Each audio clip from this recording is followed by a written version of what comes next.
Hello and welcome to the Late Flight Show.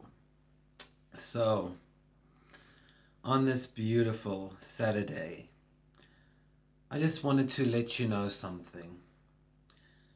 You know, there are three rules to this business of acting.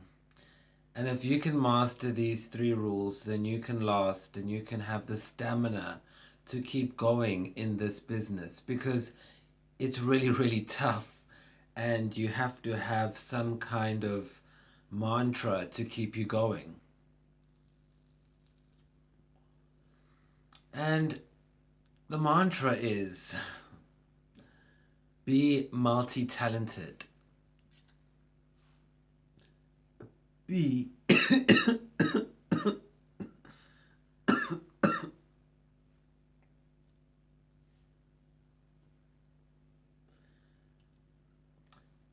This is the Late Flight Show. So, be multi talented, be flexible, and never take it personally. If you follow those three rules, then you can make it and sustain yourself in this business because it can get really, really challenging and you need to remember why you're doing it.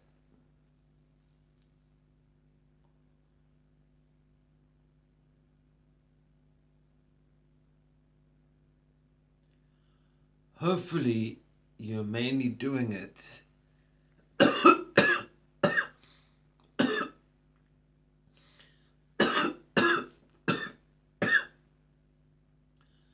Hopefully, you're mainly doing it not to get famous, but to express that thing inside of you that wants to be a performer, that wants to share your physical experiences or to share your experiences through a physical form. And if that's the reason that you keep doing what that you're doing as an actor, then I think that you will gain a lot more from the business than most other people will. Now, I started a very, very long time ago. I was in speech and drama classes when I was 6 years old the first time. So I've been acting my entire life. My first movie premiered when I was a teenager at the 1 Minute Film Festival. Um, I was a teenager and I had a movie premiere.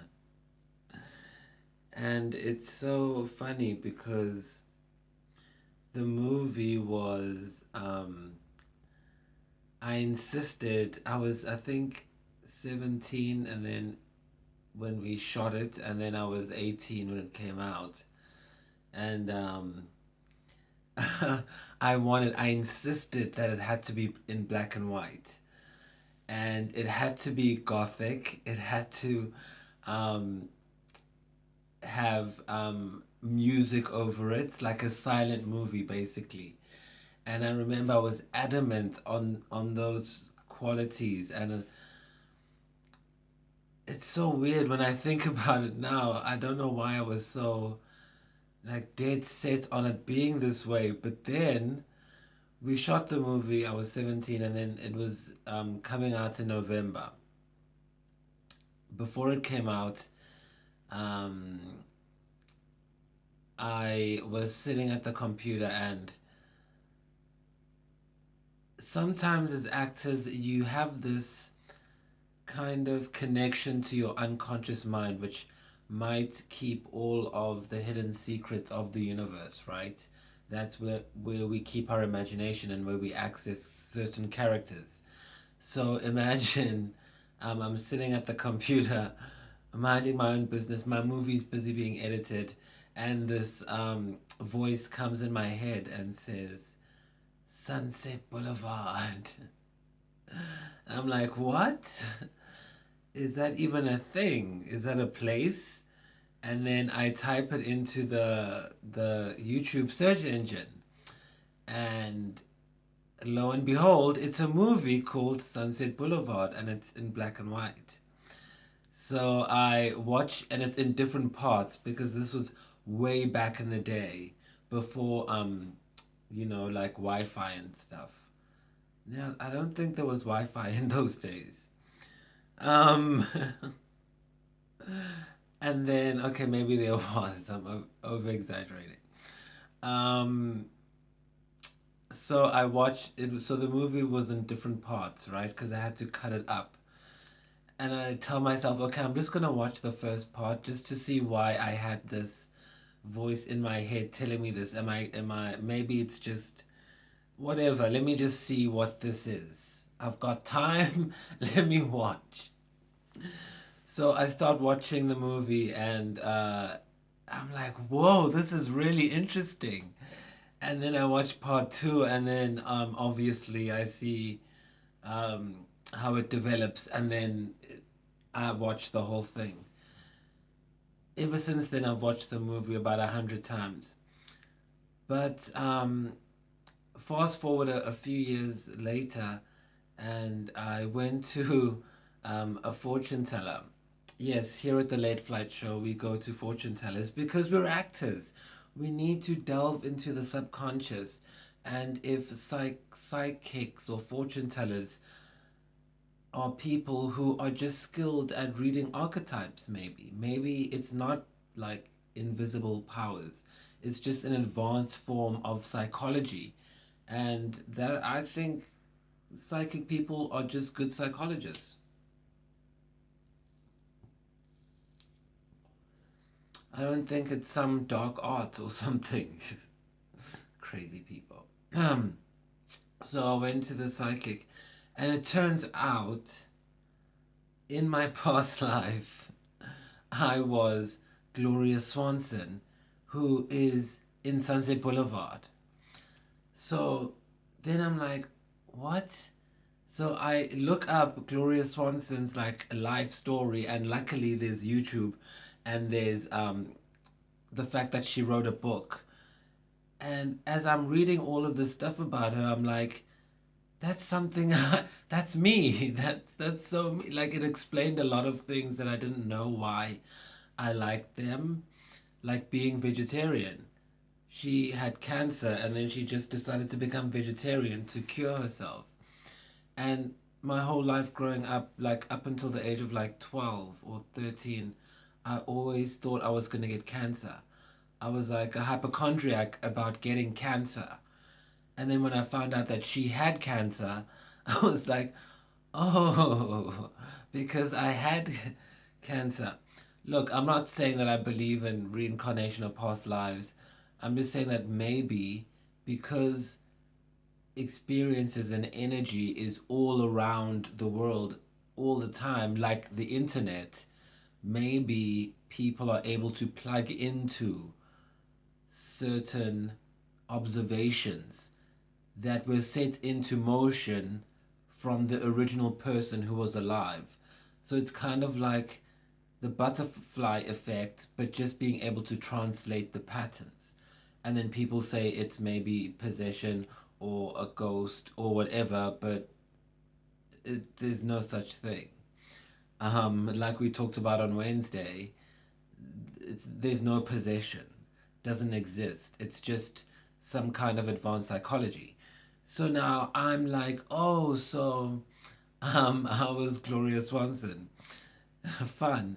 And then I watch all the interviews, and every word in the interview is me. Is everything that I would do and say and believe and think. It is crazy. Um, everything. And then I also saw one of my good friends actually. Well, the psychic saw my good friend in the that lifetime or whatever, allegedly. Um, who was like my agent or something.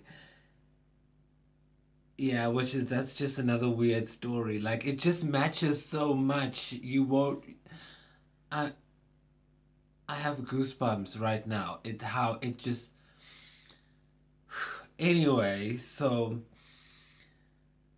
um, so when I finally realized that my movie that was coming out that I made at the age of 17, I realized, oh my gosh, I wanted it to be the way it was because of everything this Gloria Swanson woman went through, because of my past life or something. Um, and it was so weird because Gloria Swanson was a silent movie actress, right? She got famous in the 1920s and she was the first star, she was the first celebrity ever in the world. And she was like the first to get like $1 million or something from Paramount.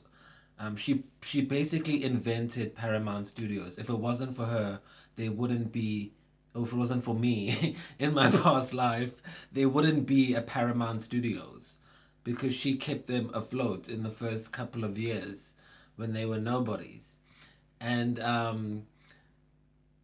the problem with her career was that they wanted to make her like a product, a commodity, and to make her perfect.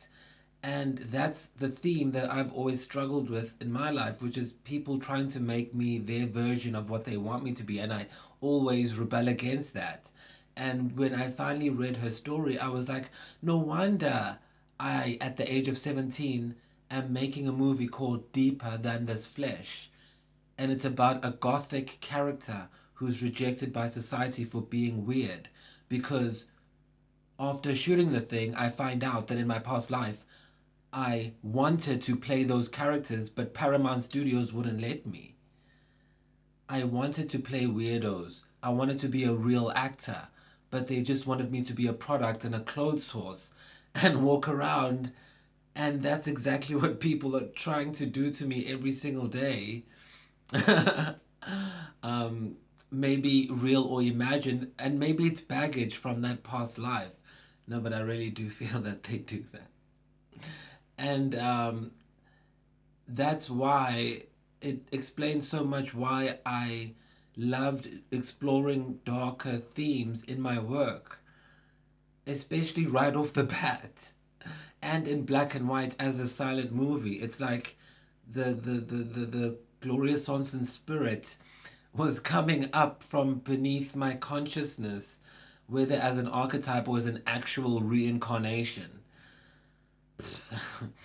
But it was coming up, and the themes that I was dealing with were kind of giving catharsis to her life. And the funny part is, she was an actress, but even actors need catharsis for themselves. And as an actor myself, it's like I gave, it's like a secret club, and you give each other this catharsis, you give each other healing, you give each other recognition of each other's life, I don't know, life process. And I appreciate, I mean, look, when I was Gloria Swanson and super rich and famous, but also super unhappy and everyone was fake. And I mean, when I was really young, I remember thinking, why is everyone so fake? And then 10 years later, oh, because in my past life I thought everyone was fake. So you kind of have an appreciation that your talent as an actor sometimes doesn't come from this invisible source. It comes from your unconscious mind, which is linked to the world.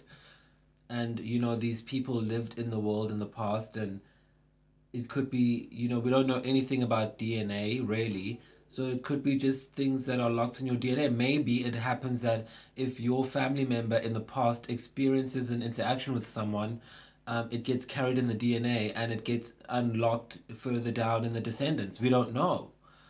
They call it junk DNA, but we don't know what it really does. And I mean, in my family, my one of my great uncles was in the war, and he went to France, and Gloria Swanson went to France to film a movie. So they could have. We never know. It just what are some of the things that you just never know. How they come about, but they are there. And I mean, I even have a newspaper clipping from my first um, movie, and it's just bizarre that I would choose this kind. But then when you find out the reason, it shows that being multi-talented is not always a mystery. It's just linked to, I guess, everything that's come before on this earth and our creative ability to tap into it. I mean, when was this? 16 November 2007. Oh wow, the lighting. 16 November 2007. Charlie enlightens through darkness. And I was literally, what, 18? I just turned 18 about 5 months before. And yeah, I'm the goth character, and it was a black and white movie, but this was a color still, because we used film in those days, not digital. So this was a film 35mm still, and it says Charlie Manners' character in the short film Deeper Than the Flesh begs the viewer to look beyond his dark and disturbing persona. And yeah, I mean, it's like talks about the film, and then it also talks about my music. So it's like Manor began writing electronic music in 2003, inspired by hip-hop and dance producers like Guy Sigsworth, Stuart Price, and Bloodshy and Avant. Using a keyboard and computer, he creates often atmospheric dance music with searching lyrics. I'm crazy. Okay, and how did I pull off this caper as a teenager? What the hell? I've been working really. See, guys, you have to be multi-talented. You have to act, and you have to make music. Atmospheric dance music, if you can. Okay, wait, let's continue. A matric pupil, so I was in the 12th grade. Manor has already come up against criticism for his art. After a confrontation with another student, Manor wrote a song entitled Charlie Manor vs. Mullethead, the lyrics of which were misinterpreted to mean that he planned on blowing up the school.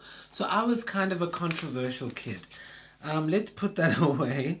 But basically, it's just as Charlie wrote, directed, and created all the music for the 1 minute feature, which was aired at the Kwasuka 1 Minute Film Festival on Friday, 9 November.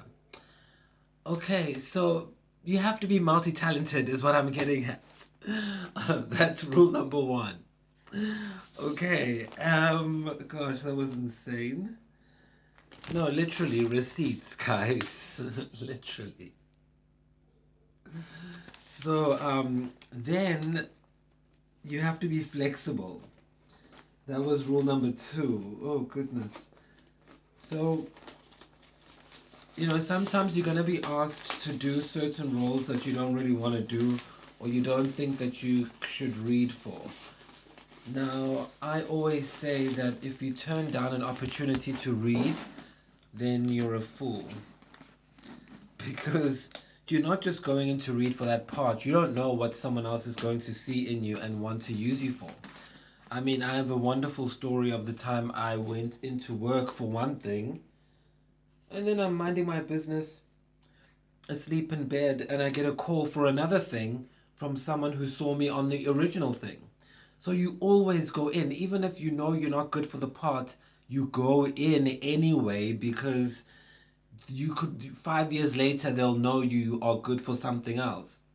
or for that thing. Like you'll always be in their minds. So always go in, as horrible as it is. Yes, it is, but you have that's the work. So sometimes you have to go in for roles you don't want to or things you don't want to play, and it's good to be flexible because that's how you get those hidden that's how you get those hidden opportunities. Excuse me. That's how you get those hidden opportunities that you might not have otherwise had. And then finally, never take it personally. Look,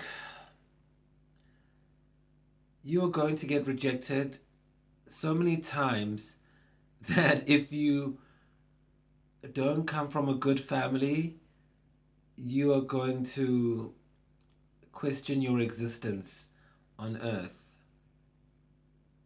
Um, no is going to be a word that you're going to welcome. It's going to be an aphrodisiac. And in fact, if it isn't already an aphrodisiac to you, then I don't know what to do with you. Because you have to have some kind of pleasure from turning a no into a yes, from changing someone's mind, from making someone do what you want them to do.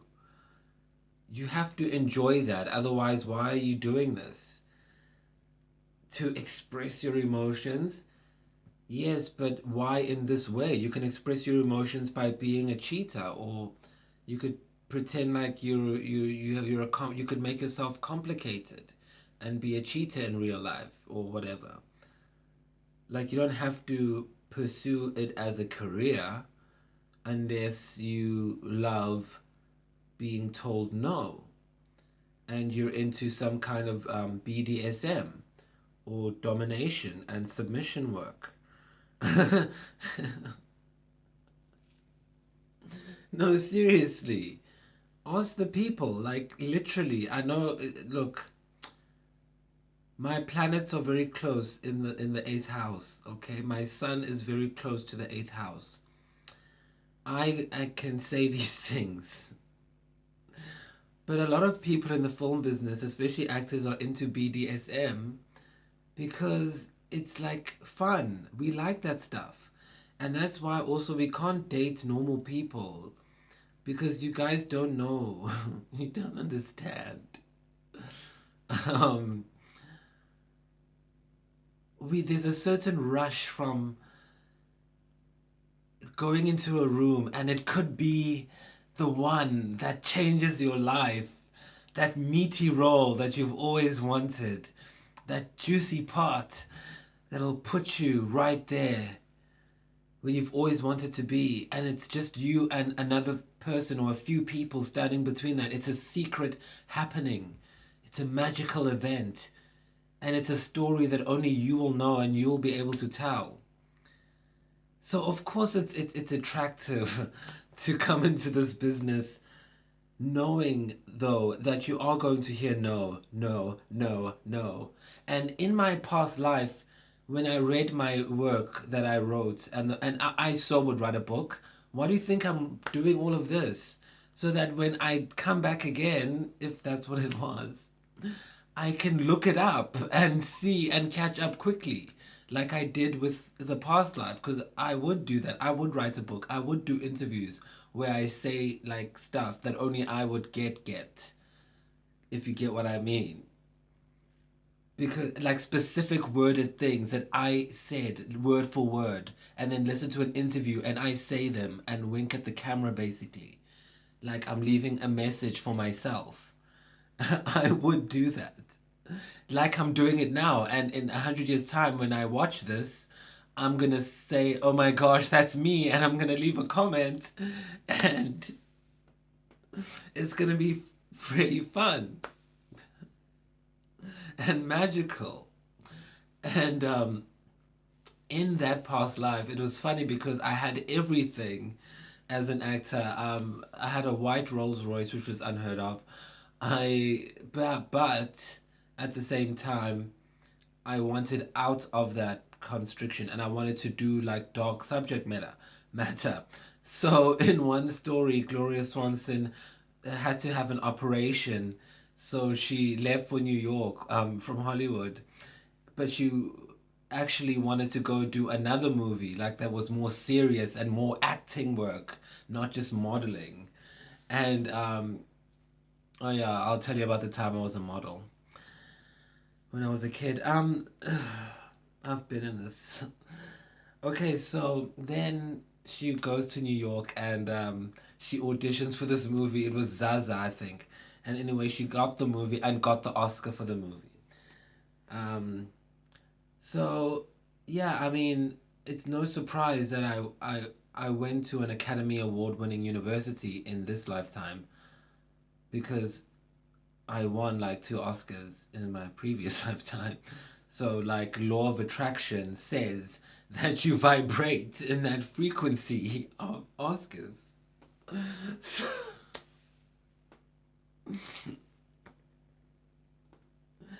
so this magical experience of basically the three rules of show business as an actor can apply to you in this lifetime and the previous lifetime. And whether the stuff is real or not real is not the point. The fact is, as an actor, you have to use everything available to you to find your character. And whatever makes you believe, then do it. Because 99% of acting is your imagination. And if you can go there, oh wow, you can do green screen, you can do rotoscoping, you can do it. You can do it all. Um, and it's a charming ride. Now, again, like I said on Wednesday, it's not possession. It's not possession. We don't know anything really on this planet. All we know is that we're here. And while we're here, let's have fun. And while we have fun, let us help others come to terms with who they are, not by intentionally trying to help them because that's the road to hell, but by us selfishly focusing on ourselves to be examples that when we do that, we can open up so much more raw resources to use in our work as an actor. Happy flying.